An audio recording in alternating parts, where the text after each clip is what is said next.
Hey there, John Karalis here from the Locked On Celtics podcast with breaking news. According to multiple reports, Robert Williams has torn the meniscus in his left knee. He left the game against the Minnesota Timberwolves with that knee pain. Ime Udoka had said after the game that he felt it on the lateral side of his knee.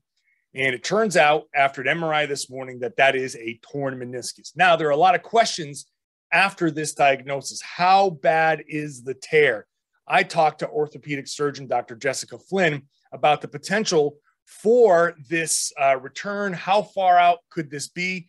And what she said was, this depends on, are they going to rehab it? If they rehab it, this could be something that's quick, 3 weeks, 4 weeks, 5 weeks. If they try to strengthen the knee and bring him back, if he can play pain-free or play with whatever discomfort is there, then he can get through the playoffs and he should be okay. And we'll have a probable off-season surgery to correct whatever has happened in there. However, if the tear is big enough where they want to go in and shave it down, that could also be a 4 to 6 to maybe even 8 week recovery.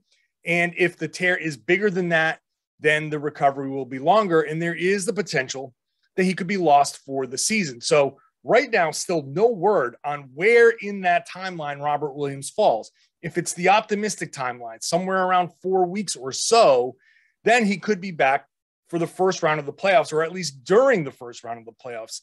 The first round starts on April 16th. So it's right in that 3 to 4 week time frame. There is the potential that Williams could come back and join the Celtics in that first round series. However, obviously, the longer that it goes, the potential for him coming back dwindles a little bit more. If the Celtics do continue on without Robert Williams, they could make it as far as the NBA Finals. And that's still within the timeline for Williams to come back. So he may not be done for the season. It still, though, depends on how serious that tear is, how big that tear is.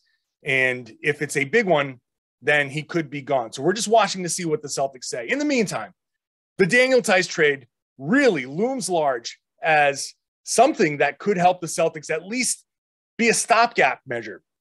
He can come in and fill somewhat of that role, and he's not going to be what Robert Williams is. Robert Williams is an elite role man and an elite defender, and Daniel Theis, while he can do a couple of things and maybe play in some similar role, can't do all of those things, and so the Celtics will have to have a team effort.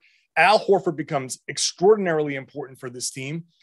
Jayson Tatum can slide into the 4. Sometimes Grant Williams, Jaylen Brown can play the 4 sometimes, depending on the competition. It's going to be a group effort to make up for the loss of Robert Williams. But no matter how we cut it, no matter how optimistic we are, the loss of Robert Williams is significant, and it is a big blow to the Celtics.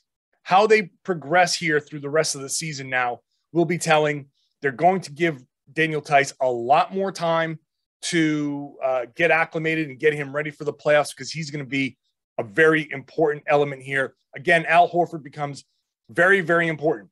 The Celtics are plus 12 and a half, actually, with Al Horford on the floor without Robert Williams. The problem is they're plus 22 with both of those guys on there.